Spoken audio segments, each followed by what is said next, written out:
kelompok 6 akan memaparkan hasil diskusi kami, namun sebelum itu perkenankan kami untuk memperkenalkan diri. Saya Teguh Satrio sebagai pemateri 1.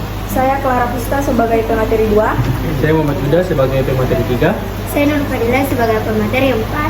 Saya Tika Pradani sebagai pemateri 5. Baik, langsung saja kami akan memasuki materi. Baik, saya akan membacakan pengertian pembangunan ekonomi. Pembangunan ekonomi adalah suatu proses kenaikan pendapatan total dan pendapatan per kapita dengan memperhitungkan adanya pertumbuhan penduduk dan disertai dengan perubahan fundamental dalam struktur ekonomi suatu negara dan pemerataan pendapatan bagi penduduk suatu negara. Baik.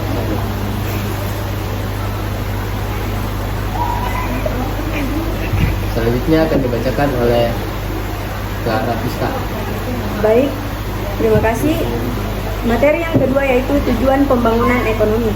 Tujuan utama dari pembangunan ekonomi adalah mencapai kemakmuran seluruh rakyat dalam suatu negara.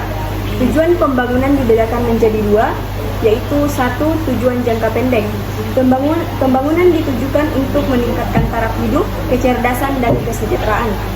Yang kedua yaitu tujuan jangka panjang. Pembangunan ini ditujukan untuk mewujudkan suatu masyarakat yang adil dan makmur yang merata, material dan spiritual. Nomor 3 yaitu perencanaan pembangunan ekonomi. Perencanaan pembangunan merupakan cara atau teknik untuk mencapai tujuan pembangunan secara tepat, terarah dan efisien sesuai dengan kondisi negara atau daerah yang bersangkutan. Bagian A, pengertian dan tujuan perencanaan pembangunan.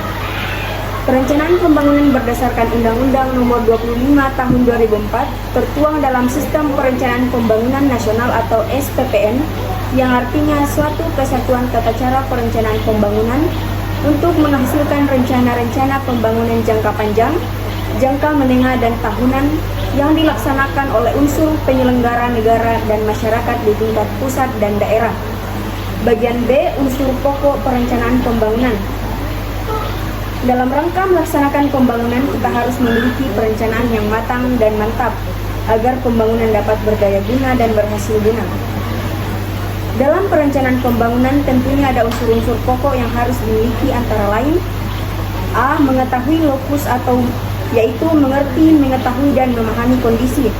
B. Memiliki visi dan misi pembangunan. C. Mempunyai sasaran dan target pembangunan.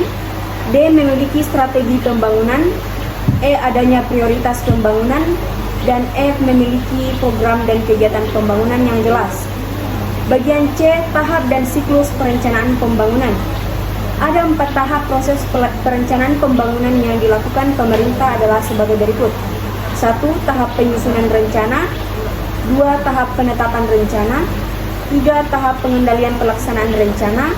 Dan 4. Tahap evaluasi keberhasilan pelaksanaan rencana. Bagian D, jenis-jenis perencanaan pembangunan. Jenis perencanaan pembangunannya pun berbeda. Jenis perencanaan pembangunan ada berbagai macam dan secara umum dapat dikelompokkan sebagai berikut. 1. Menurut jangka waktunya. 2. Menurut sifat. 3. Menurut sumber daya. 4. Menurut tingkat keleluasaan. 5. Menurut sistem ekonomi. 6. Menurut cara pelaksanaan. Bagian E, perencanaan pembangunan Indonesia. Dalam melakukan pembangunan, Indonesia mengenal satu sistem yang mengatur pembangunan di Indonesia dengan ruang lingkup nasional maupun daerah, yaitu SPPN atau Sistem Perencanaan Pembangunan. Dalam proses perwujudan SPPN, terdapat 5 dokumen yang dijadikan sebagai bukti nyata dari hasil kegiatan perencanaan yang telah dilakukan pemerintah. Dokumen perencanaan pembangunan tertuang sebagai berikut. 1. RPJP atau Rencana Pembangunan Jangka Panjang. 2. RPJM atau Rencana Pembangunan Jangka Menengah. 3. RKP atau Rencana Kerja Pemerintah. Baik, sekian dari saya. Lanjutkan oleh materi 3. Oke, saya akan lanjut. Indikator keberhasilan pembangunan ekonomi. Indikator merupakan variabel yang membantu kita dalam mengukur perubahan-perubahan yang terjadi, baik secara langsung maupun tidak langsung. Indikator-indikator keberhasilan pembangunan ekonomi di Indonesia secara umum dapat dibedakan menjadi indikator ekonomi dan non-ekonomi. Bagian A, indikator ekonomi. Beberapa indikator ekonomi yang digunakan untuk mengukur keberhasilan pembangunan ekonomi antara lain yang berikut.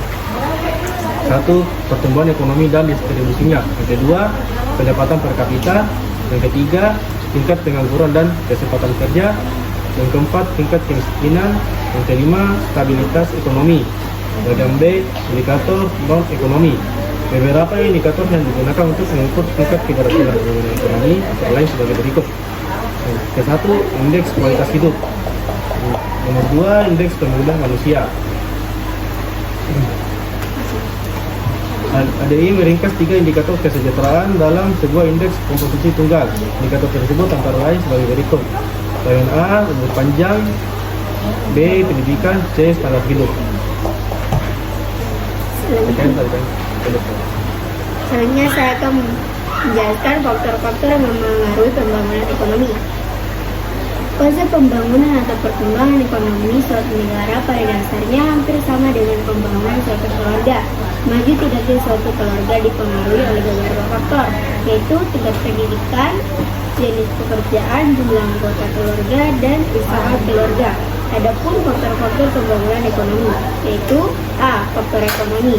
Beberapa faktor ekonomi yang biasanya mempengaruhi pembangunan ekonomi suatu negara antara lain: 1. Sumber daya manusia. 2. Sumber daya alam. 3. Sumber daya modal. 4. Teknologi.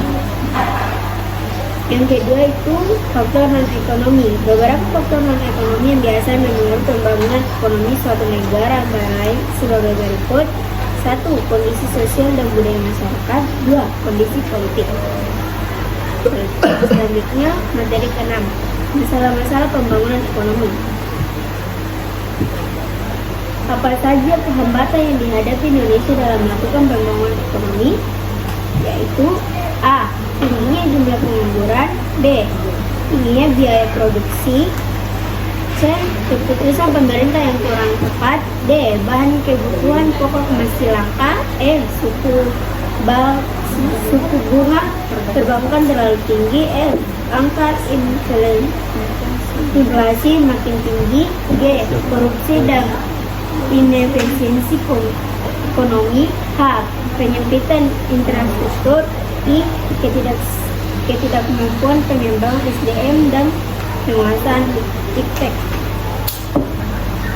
Adapun contoh kecil bahwa Indonesia sudah mengalami pembangunan ekonomi, yaitu zaman dulu masyarakat Indonesia bepergian harus berjalan kaki karena tidak adanya kendaraan dan jalan yang belum diaspal. Namun sekarang transportasi di Indonesia sudah semakin maju, baik darat, laut maupun udara. Bahkan jalanan di daerah-daerah terpencil mulai dibangun dan kendaraan seperti sepeda motor maupun mobil pribadi makin banyak. Baik, selanjutnya pakai materi 7, yaitu kebijakan dan strategi pembangunan. Nah, di Indonesia sudah ada program-program kebijakan pemerintah dalam pembangunan ekonomi, baik di bidang kesehatan untuk nakes, bidang pendidikan untuk BOS, dan bidang penanggulangan kemiskinan untuk PNPM mandiri.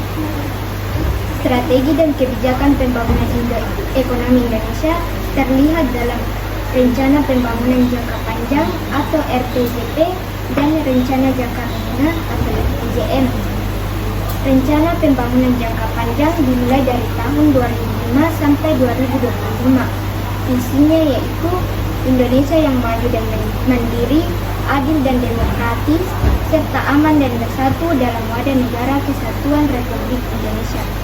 Misi pembangunannya mewujudkan bangsa yang berdaya saing, mewujudkan masyarakat demokratis berlandas hukum, dan mewujudkan Indonesia aman, damai, dan bersatu. Arah pembangunannya mewujudkan masyarakat yang berakhlak mulia, bermoral, beretika, berbudaya, dan beradab. Terciptanya suasana kehidupan masyarakat yang penuh toleransi, tenggang rasa, dan harmonis. Nilai-nilai kearifan lokal akan mampu merespon modernisasi secara positif dan produktif sejalan dengan nilai-nilai kebangsaan.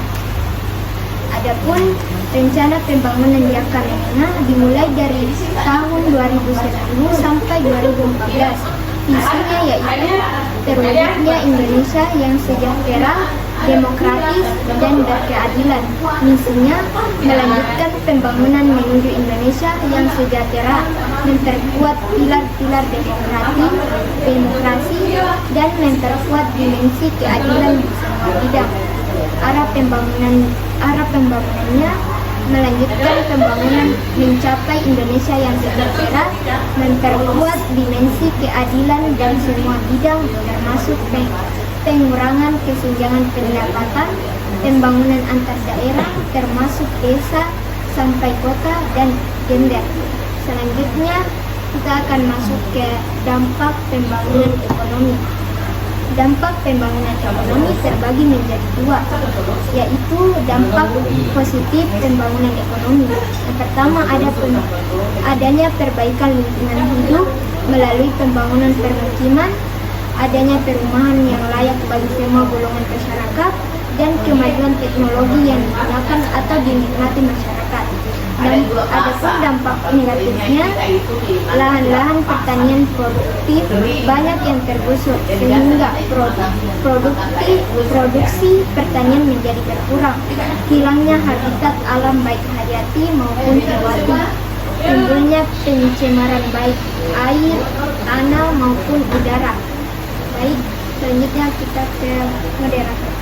Baik, sekian dari materi yang kami paparkan. Apabila ada kesalahan mohon dimaafkan dan terima kasih atas perhatiannya.